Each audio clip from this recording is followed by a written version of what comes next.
নমস্কার বন্ধুরা, বংটাচ কুকিংয়ে আপনাদের স্বাগত। আজকের আর একটা রেসিপি নিয়ে চলে এসেছি। আজকের বানাতে চলেছি হোয়াইট সস পাস্তা। আর আমরা হোয়াইট সস পাস্তা কে না ভালোবাসি। তবে হোয়াইট সস পাস্তায় দুধ ময়দা ছাড়া আর কি দিলে এর টেস্ট হয়ে যাবে দ্বিগুণ, তার রেসিপি আজকে দেখাবো। তো চলুন দেখে নিই আজকের স্টেপ বাই স্টেপ প্রসেসটা। এখানে আমি নিয়ে নিয়েছি 1 বাটির মতো কর্ন। যে কর্নটা কিন্তু হোয়াইট সস পাস্তাতে দিলে অসাধারণ টেস্ট হয়। আর এটাকে আমি 5 মিনিট এরকমভাবে বয়েল করে নিচ্ছি। এটাকে বেশিক্ষণ বয়েল করার দরকার হয় না। আর যদি প্রেশারে করতে চান তাহলে একটা সিটি দিলেই কিন্তু এটা বয়েল হয়ে যায়। এটাকে আমি 5 মিনিট এরকম করে ফুটিয়ে নিচ্ছি। দেখুন কর্নগুলোকে একটু ফুলে যাবে, তখনই বুঝে যেতে হবে এটা হয়ে গেছে। এবার এটাকে আমি সাইড করে রেখে দিচ্ছি জল থেকে ছেঁকে। আবার আমি এই কড়াতেই একটু দিয়ে দিলাম সামান্য জল, আর এতে দিয়ে দিচ্ছি বোনলেস চিকেন। আপনারা এই চিকেনের পরিমাণটা আপনাদের পছন্দ মতো এখানে নিতে পারেন। এখানে আমি সামান্য নুন দিয়ে এটা 5 থেকে 7 মিনিটের জন্য বয়েল করে নেব।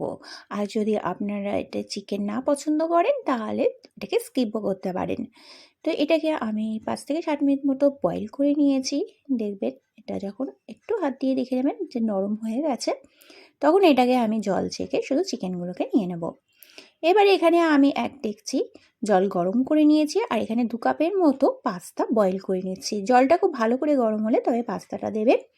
সামান্য এটা নাড়িয়ে দিচ্ছি। নাড়িয়ে দিয়ে আমি এতে একটু হোয়াইট অয়েল অ্যাড করব। এতে পাস্তার সারফেসগুলো খুব স্মুথ হয়। দেখুন একটু আমি 1 টেবিল চামচের মতো সাদা তেল দিয়ে দিলাম। এবার দিয়ে এটাকে খুব ভালো করে নাড়িয়ে দিচ্ছি। এটাকে একটু মাঝে মাঝে নাড়িয়ে দেবেন, নাহলে কিন্তু নিচে স্টিক হয়ে যায় মাঝে মাঝে। তো এটাকে আমি 6 থেকে 7 মিনিটের মতো বয়েল করে নিলাম।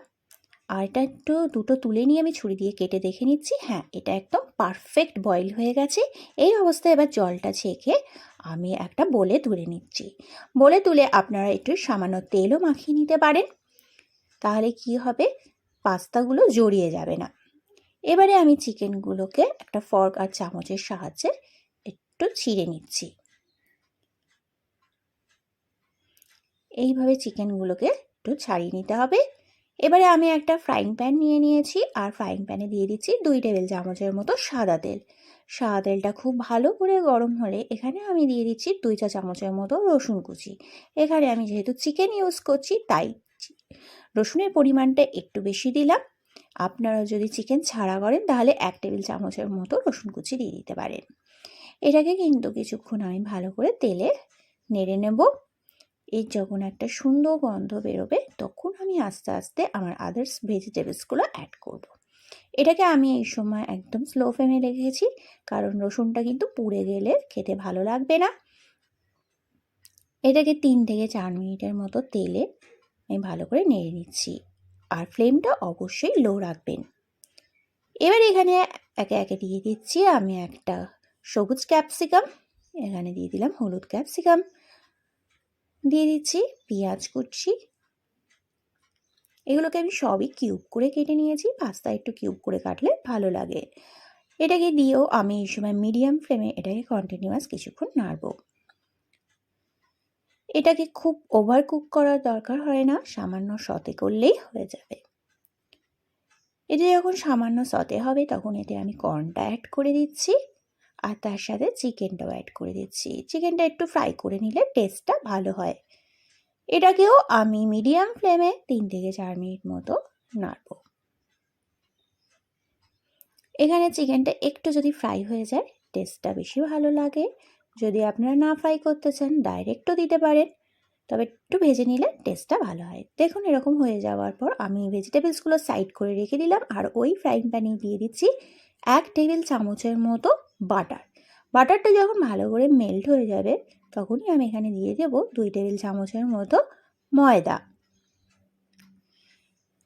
এখানে আমি 1 টেবিল চামচের বাটারে 2 টেবিল চামচ মতো ময়দা দিয়ে দিলাম। দিয়ে এটাকে ময়দাতে খুব ভালো করে ফ্রাই করব, যাতে ময়দার যে রসমেল সেটা না থাকে। ভালো করে নাড়তে হবে। দেখুন এটা আমি স্লো ফ্লেমে 3 থেকে 4 মিনিট ভালো করে নেড়েছি। এরকমই আস্তে আস্তে করবেন, কারণ যদি পুড়ে যায় তাহলে কিন্তু ভালো টেস্ট একদমই হবে না, রান্নাটা নষ্ট হয়ে যাবে। এবারে যখন ভালো করে এটাকে মিক্স করা হয়ে গেছে, এবার এতে আমি দিয়ে দেবো 1.5 কাপের মতো দুধ, কিন্তু দুধটা অবশ্যই অল্প অল্প করে মেশাবেন। এটা আমি খুব ভালো করে মেশাচ্ছি অল্প অল্প করে, যাতে এর মধ্যে কোনো ক্লটস না থাকে। আর এইভাবে মিশিয়ে যদি আস্তে আস্তে করেন তাহলে কিন্তু কোনো ক্লটস থাকার সম্ভাবনা থাকবে না। আর যেটুকু ক্লটস দেখতে পাবেন সেটা একটু খুন্তি দিয়ে হালকা প্রেস করে দেবেন, দেখবেন কি সুন্দর দুধের সঙ্গে কিন্তু মিক্স হয়ে যাচ্ছে। এটা একদম ক্রিমি ব্যাপার হয়ে আসছে আস্তে আস্তে। এবারে যেটুকু দুধ ছিল ওটাও আমি দিয়ে দিচ্ছি, আর এখানে আমি আরও 1/2 কাপ দুধ দেবো। আর এখানে বলে রাখি, যদি মনে হয় যে আপনারা ক্রিমটা একটু পাতলা করবেন তাহলে কিন্তু আপনারা 2 কাপ দুধও ইউজ করতে পারেন, এতে কোনো অসুবিধা কিন্তু হয় না। এখানে আমি 1.5 কাপের মতো যে ক্রিমের কনসিস্টেন্সি হয় সেইটাই দেখাচ্ছি। দেখুন এটাকে আমি কন্টিনিউয়াস দিচ্ছি আর দিতে দিতে মেশাচ্ছি। এখানে আমি একদমই 1.5 কাপের মতো দুধ ইউজ করলাম আর কন্টিনিউয়াস এটা নাড়াতে থাকছি। এটা একটা যখন ক্রিমি ব্যাপার এসে যাচ্ছে, এতে এর টেস্ট বাড়ানোর জন্য আমি 1 টেবিল চামচের মতো দিয়ে দিচ্ছি মেয়োনিজ। মেয়োনিজটা আপনারা এগলেসও দিতে পারেন, উইথ এগও দিতে পারেন। আর এখানে আমি দিয়ে দিলাম একটা চিজ র্যাপ, যেটা বাড়িতে মোটামুটি অ্যাভেলেবেল থাকে। আর যদি নাও থাকে আপনারা কিন্তু যে ছোট ছোট চিজের কিউবগুলো পাওয়া যায় সেটাও কিন্তু গ্রেট করে দিতে পারেন, কারণ এর টেস্ট কিন্তু আরও বেড়ে যায় আর খেতে খুব ভালো লাগে। আর যদি মনে হয় যে এই দুটো কিছুই নেই তাহলে কিন্তু এই দুটো ছাড়াও আপনারা বানাতেই পারেন। তো এই মেয়োনিজ আর এটাকে দিয়েও আমি খুব ভালো করে মিশিয়ে নিচ্ছি। দেখুন এর কনসিস্টেন্সিটা আরও বেড়ে গেছে।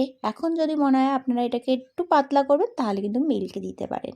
এবার এতে আমি দিয়ে দিলাম 1 টেবিল চামচের মতো অরিগ্যানো, 1 টেবিল চামচের মতো দিয়ে দিচ্ছি ব্ল্যাক পেপার, আর দিয়ে দিলাম রেড চিলি ফ্লেক্স আর সামান্য নুন, কারণ চিজ বা বাটারে অলরেডি একটা নুন ভাব থাকে, তাই জন্য কিন্তু নুনটা অবশ্যই দেখে দেবেন। এবার এটাকেও খুব ভালো করে আমি মিক্স করে দিচ্ছি।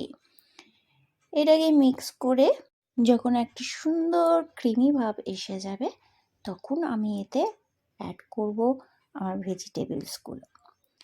দেখুন খুব সুন্দর একটা ক্রিমি ভাব এসে গেছে। এবারে যে ভেজিটেবলসগুলো ফ্রাই করেছিলাম সেইগুলো দিয়ে দিচ্ছি, আর তার সাথে আমি দিয়ে দিচ্ছি 1 কাপের মতো পাস্তা। আমি এখানে যে পাস্তা পুরো বয়েল 2 কাপের মতো করেছিলাম সেটা আমি 2 কাপ দিচ্ছি না, এখানে আমি 1 কাপের মতো দিচ্ছি। আর বলে রাখি, যদি আপনারা ক্রিমি ভাবটা বেশি চান অবশ্যই একটু মিল্ক অ্যাড করতে পারেন, আর যদি মনে হয় পাস্তাটাও কিন্তু একটু কম অ্যাড করতেই পারেন। এখানে আমি যেটা অ্যাড করেছি একদম পারফেক্টভাবে এটা মিশে যাচ্ছে দেখুন। আর এতে একটু ড্রাই ভাব আছে, তো আপনারা যদি পছন্দ করেন একটু মিল্ক অ্যাড করে আর একটু ক্রিমি করে ফেলতে পারেন। তো এইভাবেই আপনারা কিন্তু বানিয়ে গরম গরম সার্ভ করবেন। আর অবশ্যই এটা কিন্তু শুধু বাচ্চা নয়, বড়োদেরও কিন্তু অসাধারণ লাগবে। আর বাইরের হোয়াইট সস পাস্তাও খেতে হবে না। তো অবশ্যই কেমন লাগলো জানাবেন। ধন্যবাদ।